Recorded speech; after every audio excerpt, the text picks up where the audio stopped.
So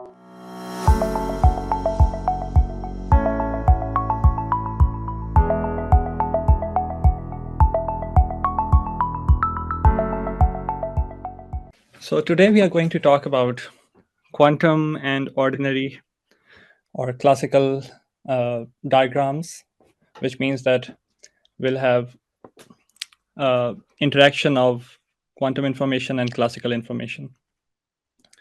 So before we start with the distinction between quantum and classical, let me remind you about the quantum teleportation protocol, which we discussed in my last lecture. So as you must remember, we had green spiders and red spiders, and the quantum teleportation protocol was about teleporting an arbitrary state psi from one party to another party.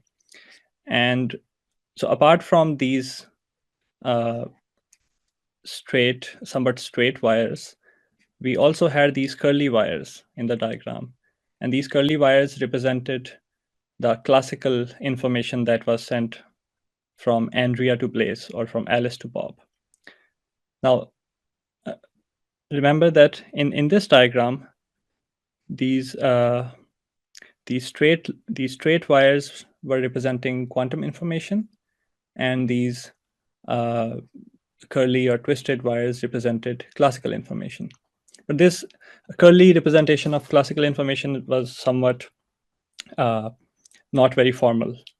In this talk, we are going to look at how to do it more formally and more rigorously. The way we do it is we have two kinds of wires. We have a single wire, which we will use to represent classical information, and we have double wires, which represent quantum information or quantum systems. Now, from now on, anytime you see a single wire, you should know that it is a classical wire. And anytime you see a double wire, it should be interpreted as a quantum wire. If you have a diagram which has both double wires and single wires, it means that you have classical and quantum information within the same diagram, and there has to be some process or some interaction between these two kinds of information. Now, formally, this single wire means that the information is in the in a regular Hilbert space, whereas the double wire means that we have a tensor product of two Hilbert spaces. And of course, these two wires or these two kinds of systems are not equal. So you cannot replace a single wire with a double wire or vice versa. Now, because we have the distinction between single and double wires, we also have to distinguish between single processes and like double processes. So if you have the regular, if you have a process, say F, with a single input and a single output, this represents a classical process or an ordinary process. If you have this double version, this is a quantum process. But also notice that the left box is vertical, or rather a horizontal reflection of the right process. So the process at the left is actually a conjugate of the process on the right. Again, these two kinds of processes are not equal. How do we represent quantum and classical in spiders?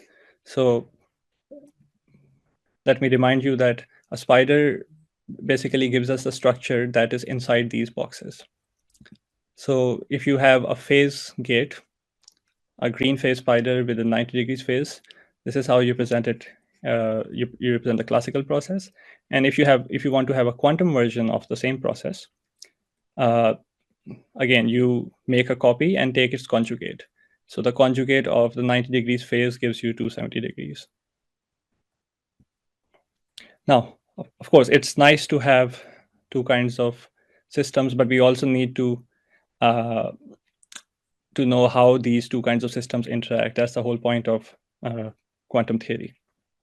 So in our lectures, we have been reading our diagrams from bottom to top. And if you have a spider that looks like this, which having two inputs and one output, this represents a measurement process. So in a measurement process, you have a quantum system, and after the measurement, which is this green spider, you get a classical output. And so this is a very simple, a very basic kind of measurement process.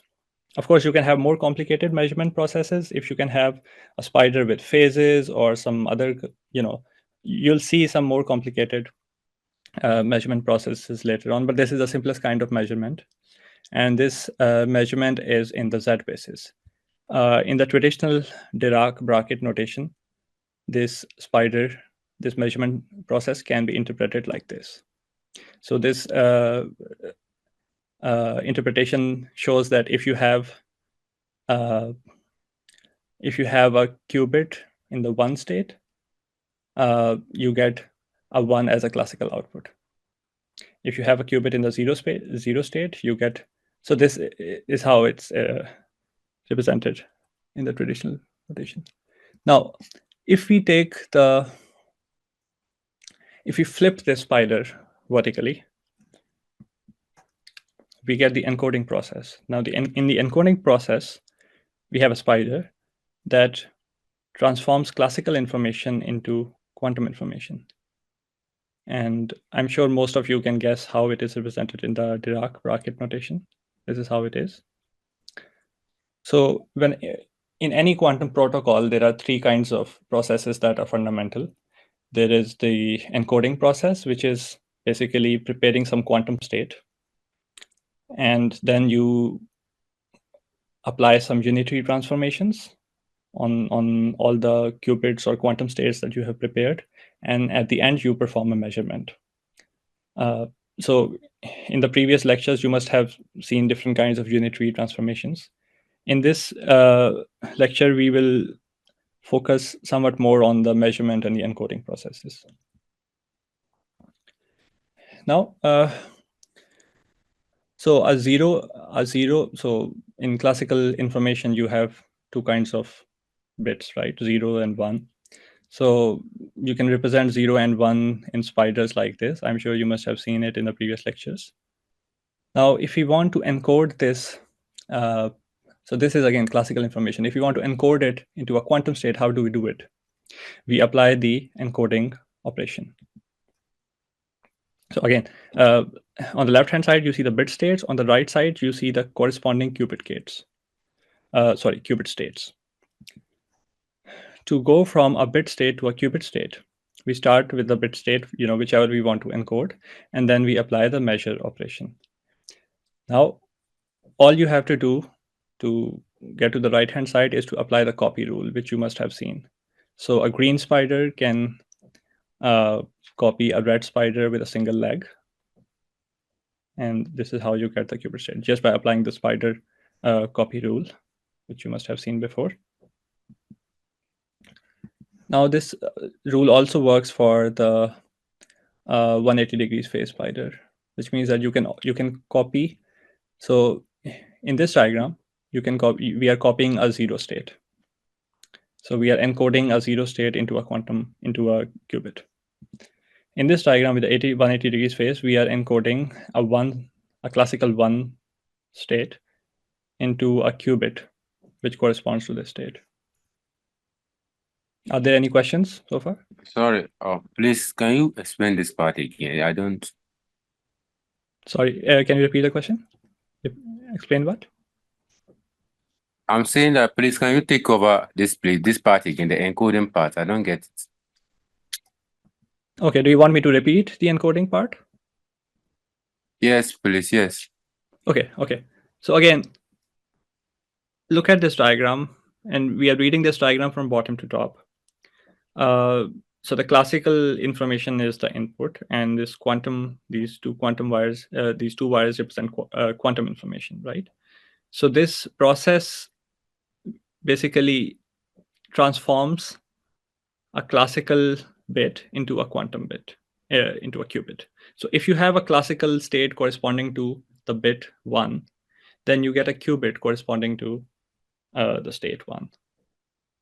If you have a classical a classical bit corresponding to 0, then you get a quantum state corresponding to the information 0.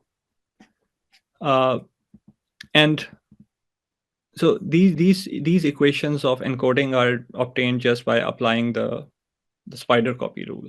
So the copy rule says that if you have a green spider, it can copy a red spider with a single leg, provided the red spider has a phase 0 or 180 degrees.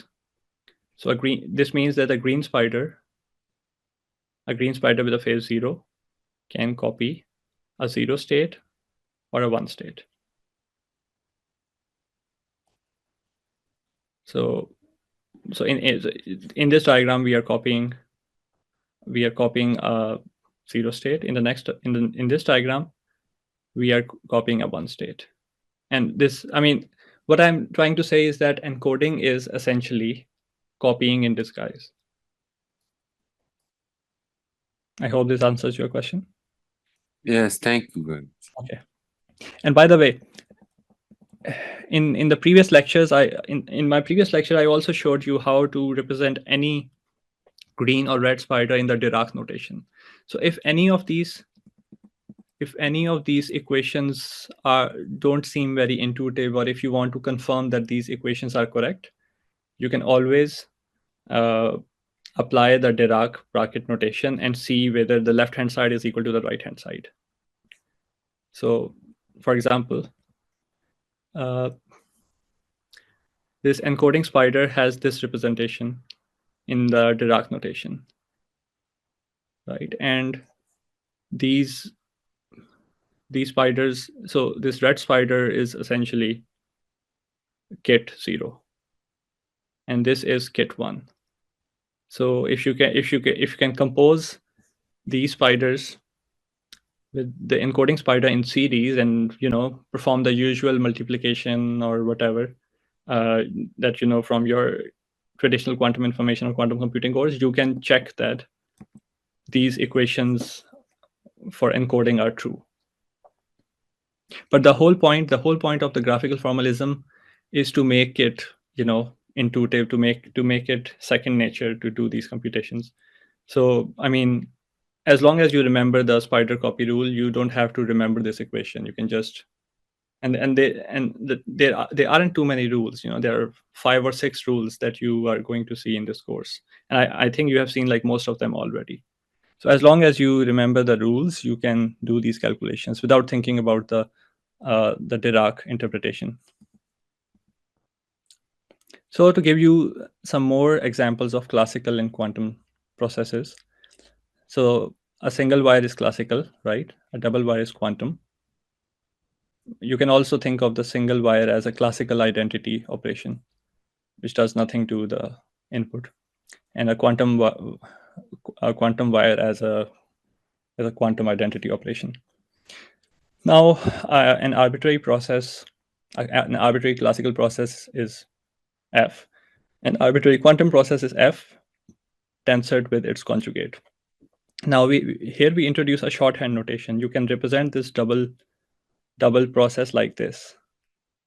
So you have double inputs, double outputs, and double F. So this is just to make it more convenient as a notation.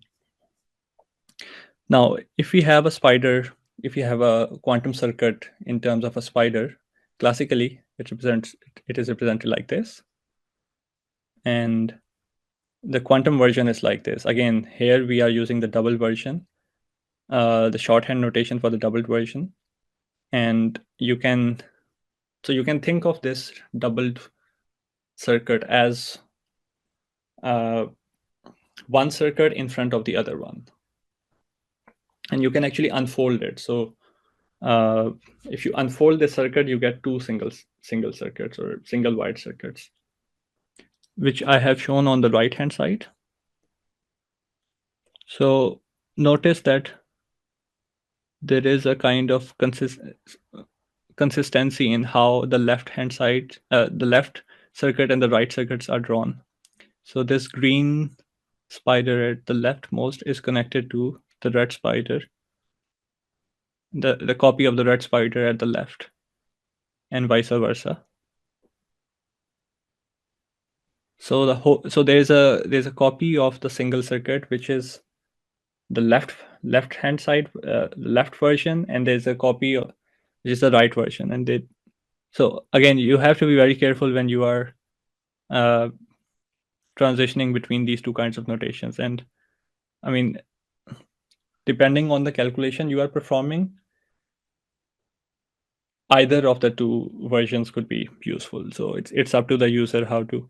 But if you are, I mean, if you do enough practice, then you may not even need to go from this short notation to this elaborate notation.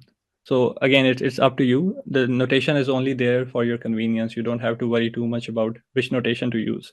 I mean, as long as you are consistent and you are not confusing between the two notations, you'll be fine. So for a more simpler example, this is a classical state, and the double version looks like this, and you can unfold the double version and you get 90 degrees phase spider as well as its conjugate version. So when we write the shorthand notation, we use the phase which is the right hand side one. All right, so we have seen measurement, which is a process which is a process which takes a quantum system as an input and gives you classical information. And we have seen encoding, which takes classical information as input and gives you quantum information as output. Now, what happens if we have encoding followed by measurement in the same basis? Now, remember that the green spider is in the Z basis, and the X spider is in the red spider is in the X basis. So everything that I've stated about the behavior of the green spider is also applicable to the red spider, but of course in the different bases. So here, when I say encoding followed by measurement, I mean in the same basis. We'll see the behavior if the bases are different later on. Okay, so we have encoding we are using the green spiders here. We have encoding followed by measurement. Now you know the spider fusion rule. These two green spiders can fuse. They can fuse because they have two legs shared between them. I mean, if there's even a single leg shared between two spiders of the same color, they fuse. So after fusion, you get this identity wire, which basically means that the process of encoding followed by measurement in the same basis does nothing to the quantum system, which makes sense actually. So for example, if I give you if I give you a bit 0 or 1, and if you encode it in a quantum system, you get the quantum state, right? You get a quantum state 0 or 1 corresponding to the classical system that I gave, classical information that I give you. And then if you perform a measurement in the same basis, then you are going to get the same information back, right? So this is what it means. Are there any questions? All right. You can also check this. You can use the Dirac notation to check that this equation holds. Now, we have seen cup states and cap effects. Now, if we want to have classical systems and quantum systems at the same diagram, we have to distinguish between these two kinds of cups. So a classical cup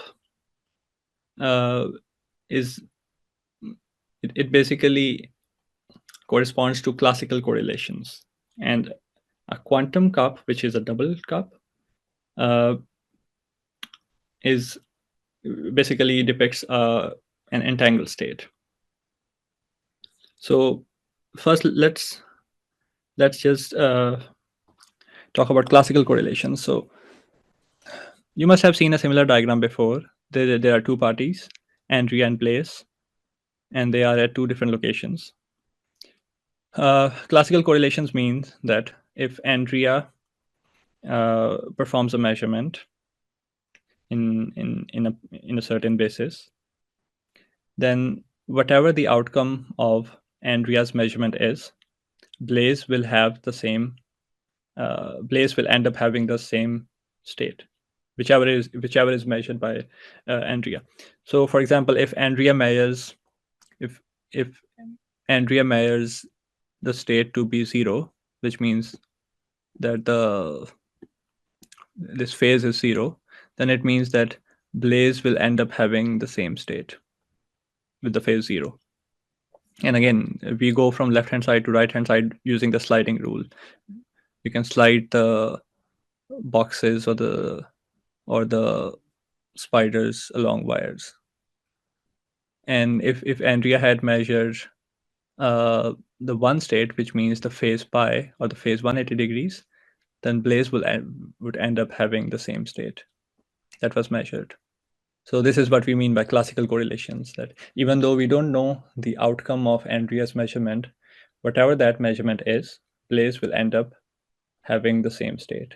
So after Andrea has performed the measurement, if Blaise performs a measurement, Blaise will certainly get the same state that Andrea measured.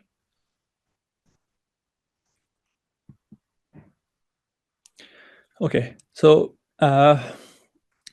you must have had a discussion of Schur boxes or causal boxes in one of the previous lectures. So a causal box is a box that gives you a deterministic outcome. Or in other words, if you perform a process, if you perform a test, and you can be certain about the outcome of that test, or you can be certain that that process will happen in only one way, then it's a causal process, or it's a Schur box. Now, if you are performing a quantum measurement, then if you sum the two outcomes of a quantum measurement, then you are going to get this quantum discarding effect. And this applies to both measurements in the red basis or the green basis. So in other words, if you perform a measurement and there are multiple outcomes that you can get, summing all the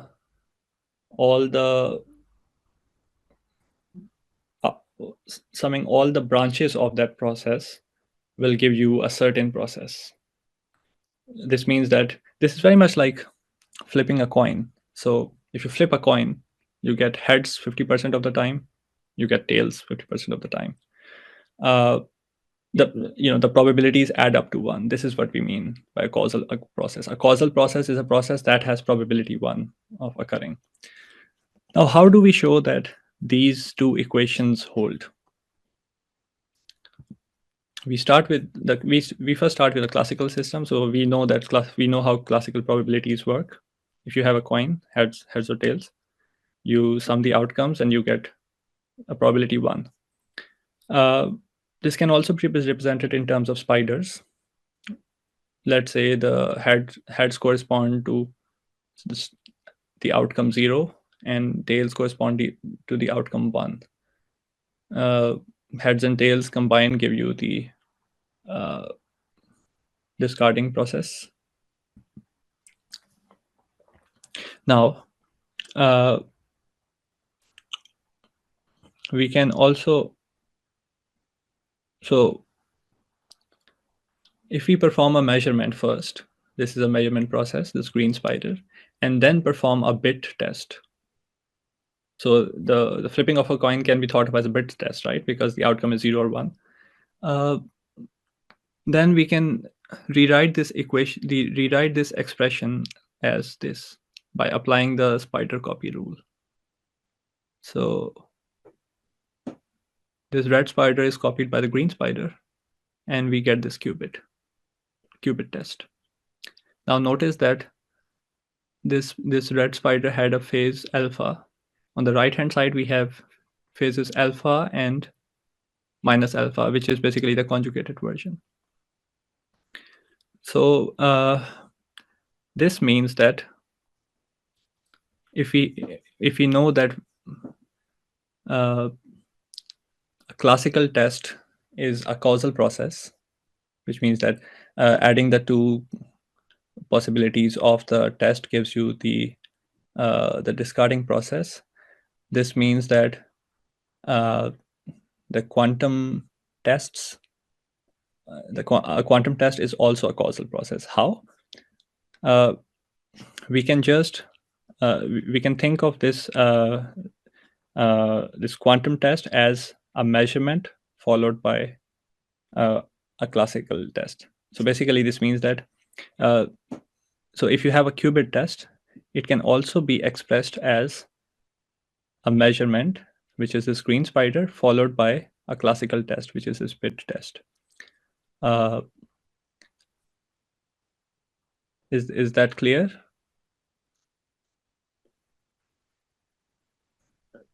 Yes, please. Okay. I would need a little bit of clarification. Sorry, can you speak a bit louder? Could I get a bit clarification again? Okay. Okay. So we know how classical probabilities work. If you have a classical test, which is basically just like flipping a coin, and you add up the two outcomes, you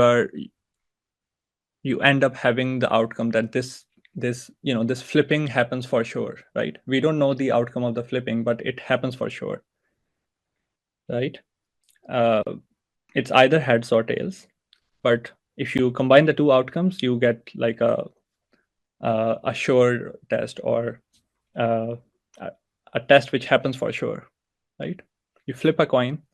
I don't tell you the outcome. You know that the outcome is one of heads or tails. So this is what is meant by this equation on the left-hand side. Now, how do we make sense of it in the quantum world, right? So in the quantum world, these the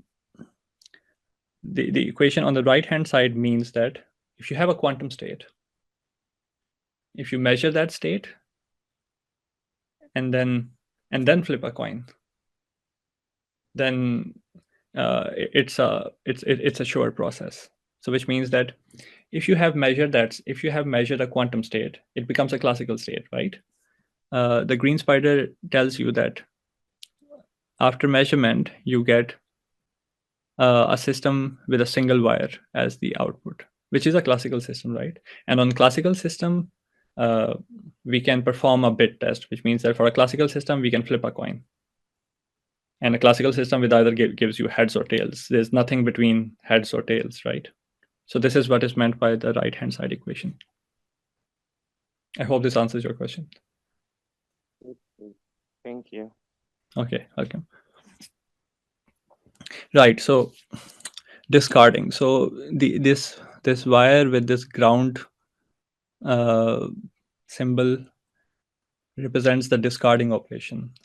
Now, of course, it's okay if we represent it like this, but we'd also like to see its representation in terms of spiders, because all our diagrams are in terms of spiders. So it's nice to see how they are related to spiders. So this classical discarding is actually just this green spider. And this quantum discarding is this double wire with its two ends at the top connected. So this is essentially just a cap test. You can see it's a cap. Now, to convince you why these discarding processes are these processes on the right hand side, I'll give you some examples. So first, for the classical system, consider a copying process followed by discarding one of the copies. So we know that a copying process looks like this. You have a single input and two outputs. Now, we are discarding one of the copies, and these two wires are like single wires. So if we apply this definition of the classical discarding here, we get an identity by applying. How do we get the identity? When we fuse these two spiders, we get a green spider with one input, one output, and a green spider with 0 phase is just a wire. So this basically verifies that this green spider is discarding. So in other words, if you copy classical information, if you make two copies of classical information, and then delete one of the copies, then you end up with a single copy, right? This is very much like it's if you have a 0 or a 1, you make two copies, you get two zeros or two ones. Then you delete one of the copies, you end up with a single copy, which basically means that you haven't done anything, it's just the identity. So this kind of confirms that this classical discarding is this green spider. Now for the quantum case, again, the coin flipping intuition. If you have a classical test and you add up the two possibilities, you get this classical discarding, right?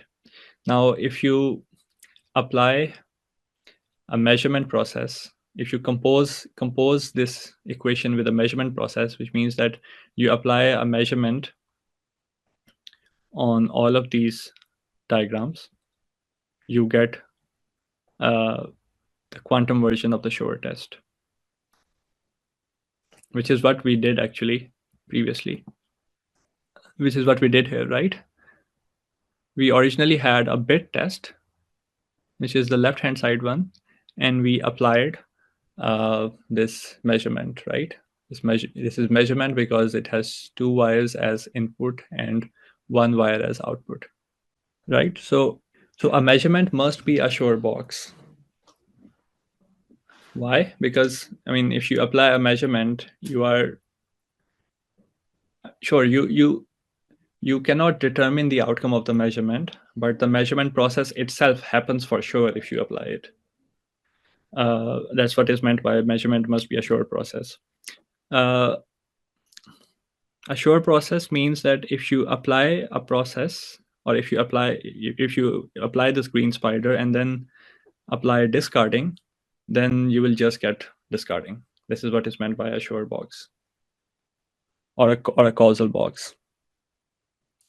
Now, taking this equation and replacing this classical discarding with the definition that I introduced before, we get this equation. And then after fusing the two green spiders, we get this spider, and this spider is basically just a cap, because a green spider with no phase is just an identity, right? Which means it's just a wire. So this kind of verifies that a quantum discarding is essentially a cap.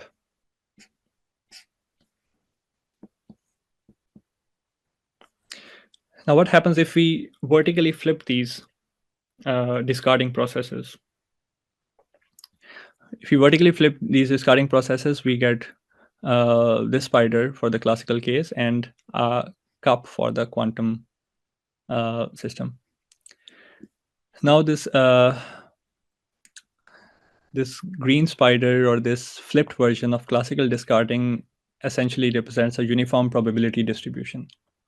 So again, think of the coin flipping example or coin flipping intuition. We had 0 or 1, right?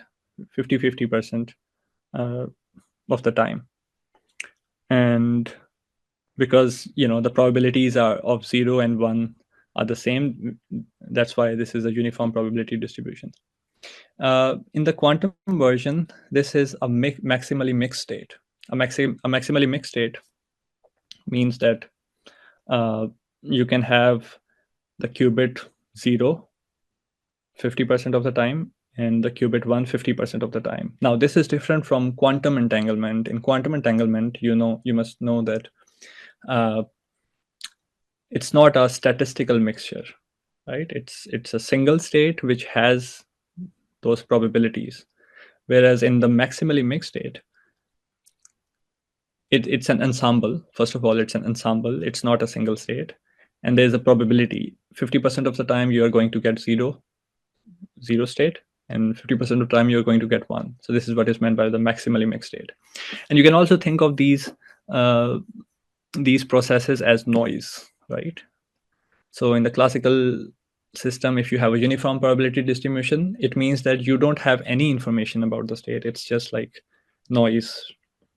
In the quantum version, it's maximally mixed state has like no information. It's on the Bloch sphere, a maximally mixed state is, if I remember correctly, it's at the center of the Bloch sphere, which means that there's no information. It's just noise. Okay, now we have seen spiders and we have seen phase spiders. Now, I'll try to convince you why phases are important in the quantum world. So consider this double green spider, which means that this is quantum information. The phase is 90 degrees. And if we apply a measurement operation on this, which is again a green spider in this case, what happens? First, I draw this diagram again and represent the two spiders which are part of the quantum spider separately. So I unfold this diagram. I get this 90 degrees phase and the 270 degree phase, which is what I get by conjugation, right? 360 minus 90 is 270. Then I apply spider fusion. I fuse these green spiders. When spiders are fused, their phases add up. So 270 plus 90 is 360, which is 0, which means that I get this spider. Now, if you start with any other phase as well, you're going to end up with the same spider with the 0 phase, which means that if you perform a measurement, the phase information is lost.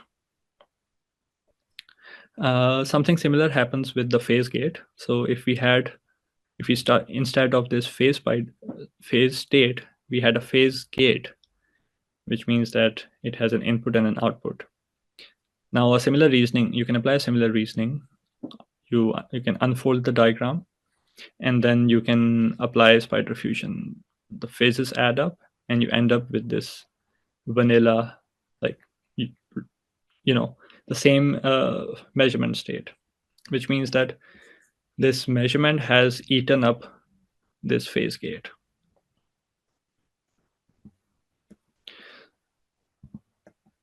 So this means that if you start with quantum information, it can have some kind of phase, but when you perform a measurement, which means that you are going from quantum information to classical information, the phase information is lost.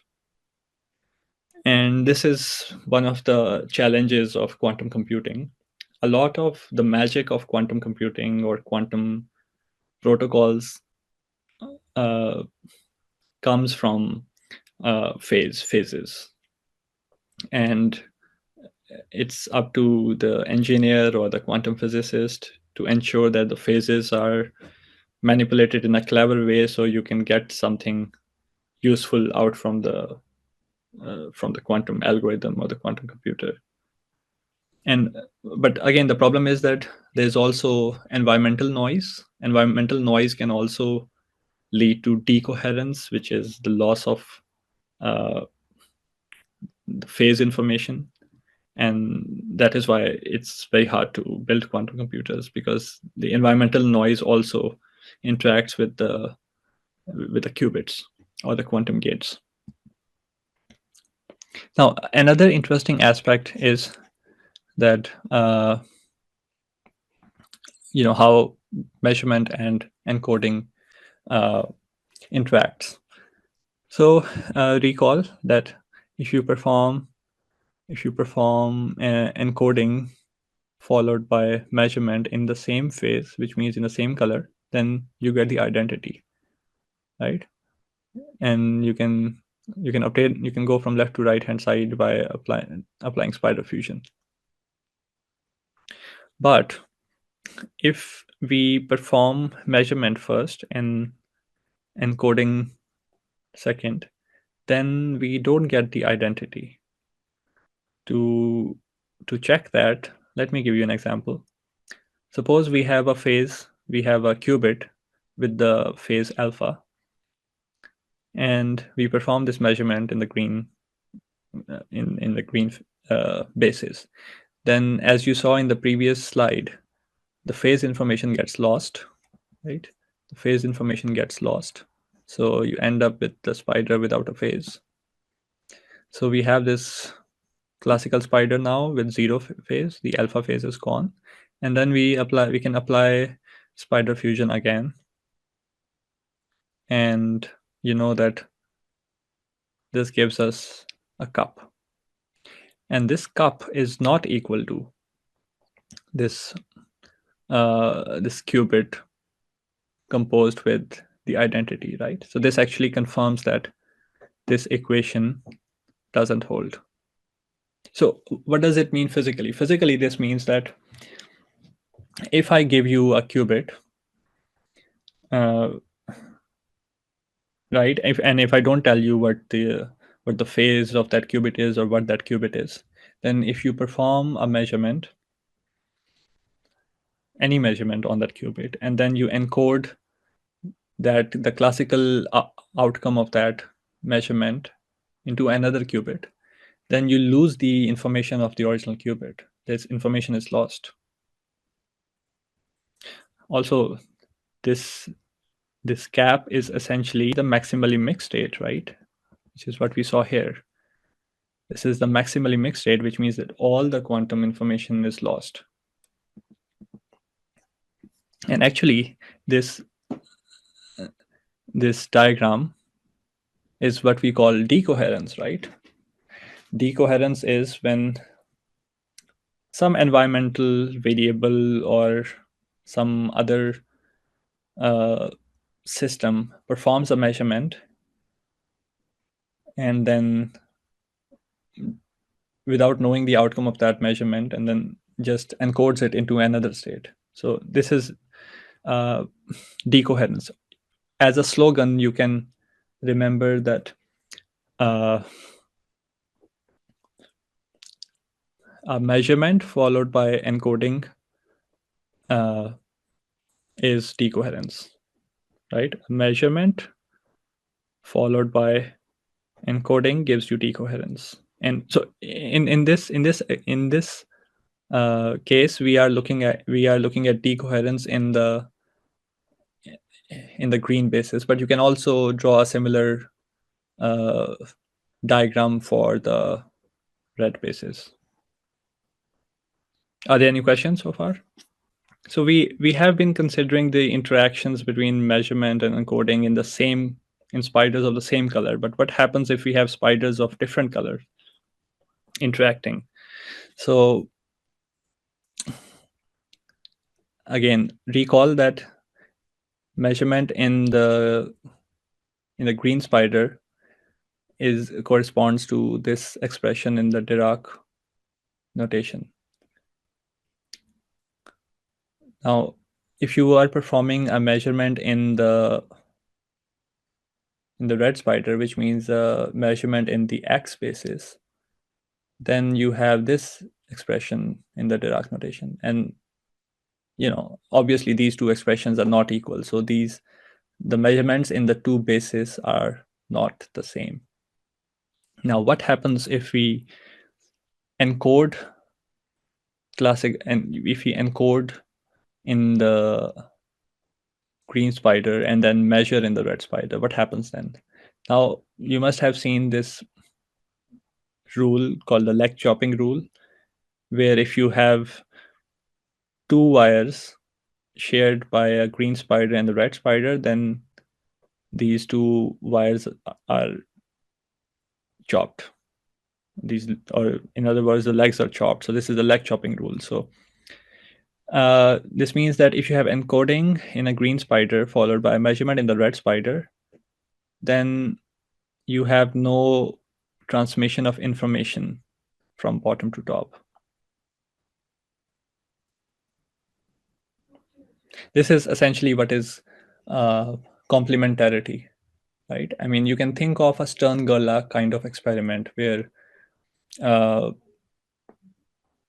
first you perform a measurement in the Z basis, and then, or in other words, you encode a state in the Z basis and then measure it in the X basis. This means that you are going to get no information.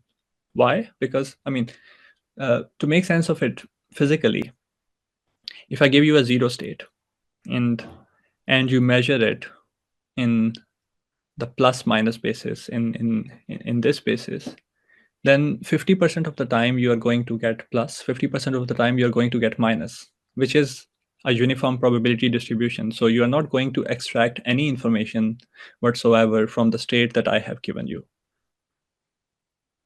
So this is what is meant by this equation. And this is essentially what is called complementarity or complementary observables in quantum theory. And this is, I think, most of the weirdness of quantum theory arises from complementary observables. And when Heisenberg came up with his matrix mechanics in 1925, this was his main insight, that there are some observables which don't commute or which are complementary. And you can actually check that if you start with any state, which I represent by this box S, then if you encode it in the green, using the green spider, and measure it in the red spider, then you get a situation like this. And this is just discarding, right? If you discard this S state, you get nothing, which is just an empty box, and you end up with the red state. So regardless of the S state, you're going to have the same probability distribution as the outcome. This means that no information is transmitted. And you can also think of it as quantum uncertainty, right? So we don't have any information about the state S because we were encoding and measuring in complementary observables. So we have lost all information and we ended up with this uniform probability distribution. We are uncertain about the state S.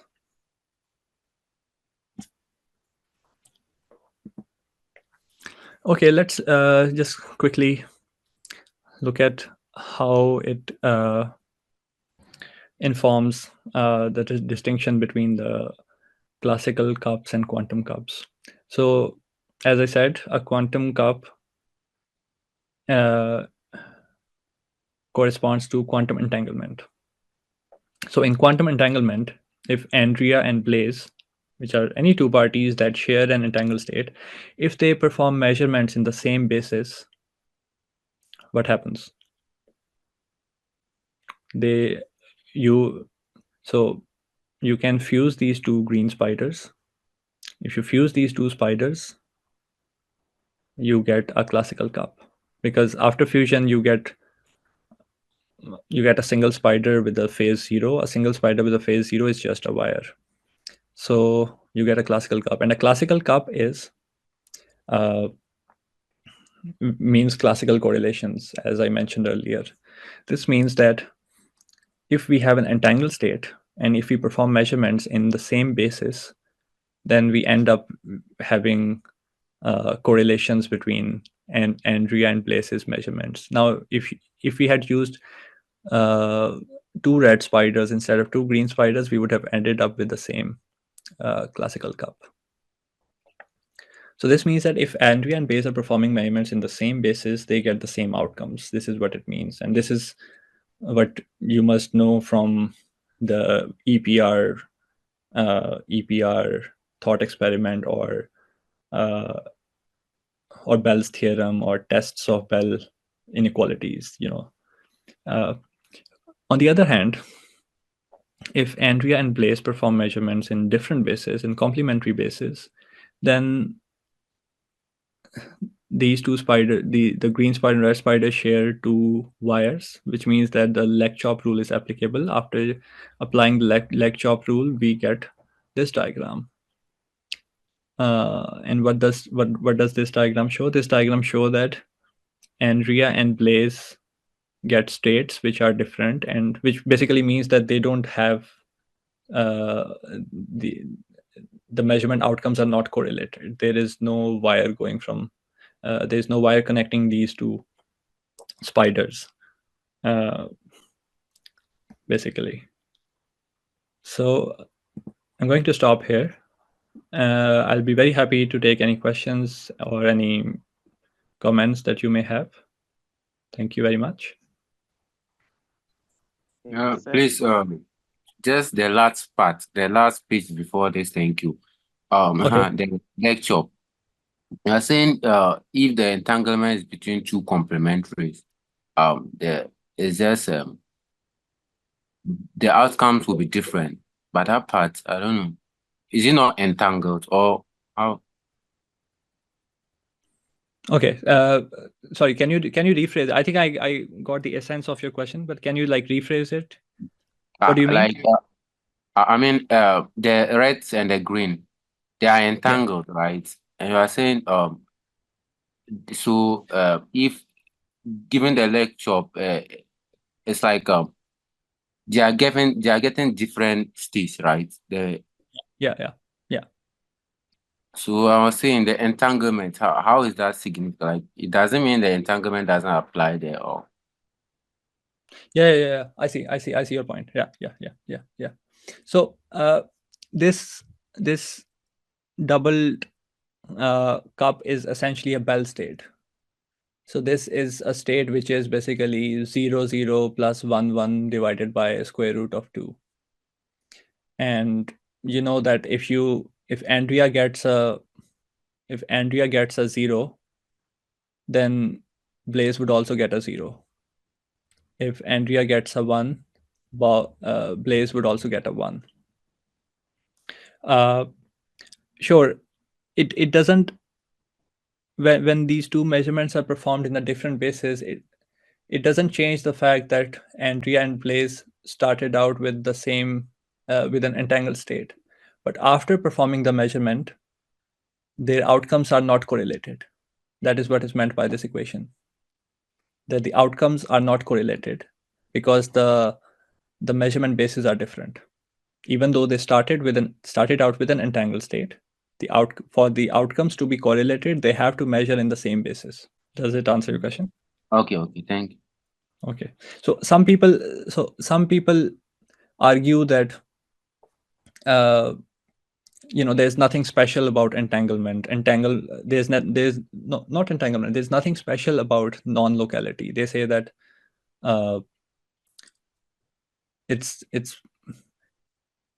they say that non-locality is basically just complementarity in disguise. So the spooky action at a distance, or the EPR paradox, it looks like a paradox because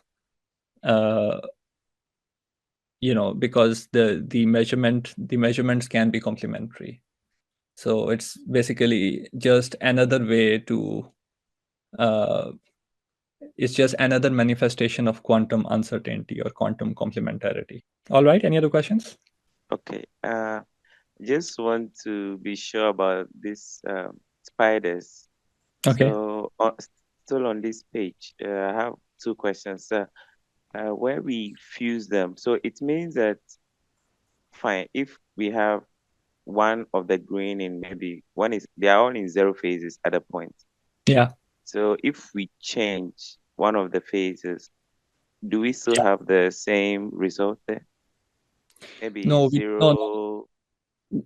no, we don't have the same result there, because I mean, we will get a classical cup with some green spider with a phase. So for example, if this spider, instead of having no phase, it has, let's say, a phase of 90 degrees, and the spider on the left side has no phase, then when you combine, when you fuse the two spiders, the phases add up. So you're going to get a spider with a single green spider with a 90 degrees phase. So you're going to have a cup with a green spider with a 90 degrees phase. Okay. So does that mean so how does that information change for Andrea and Blaze? Or how does it affect the teleportation of the information between? Yeah, that's a very good question. So you can think of that phase as Blaze. So if Blaze had a phase of 90 degrees, it would mean that after performing a measurement, Blaze has applied a kind of phase shift to his part of the state, because you know that you can also unfuse spiders, right? So you can, so if there were a phase of 90 degrees here, you could unfuse the spider and have two green spiders here. One would be a spider with a zero phase, and then there would be another spider with the phase of 90 degrees. So that would mean that Andrea and Blaze performed measurements in the same basis, but later on Blaze transformed the classical information that he had. Does it make sense? Yes, please. Thank you very much. And the last question still on the page, same page. Okay. So for now, I understand very well the first part, how important so the first one has to do with quantum teleportation. Now the second one, the leg chopping. Fine. I would just want to know, is it how significant is it for us in quantum computation? So it is Now very, there's no transmission of yeah. So the leg chopping rule essentially, it is a way to describe complementarity or complementary observables and how they interact. You cannot have all the power of quantum computing without having two kinds of spiders and the leg chopping rule. And yeah, I mean, if you just had green spiders, no red spiders, then you can't really do quantum computing. You can't even do quantum theory, actually. You need two bases, right? You need two complementary bases. I mean, you can have more than two bases. It will make things confusing or more complicated, but you need at least two kinds of two complementary bases to do quantum theory or quantum computing. Thank you very much, sir. Yeah, welcome. Hello. Hello. I have a question, please. Yeah, sure. Go ahead. Yes. So implies that because there are two different types of spiders, the red and the green, they are incompatible, right? Yeah. So that's why we are having the lecture. Yeah, that's true. Yeah, that's true.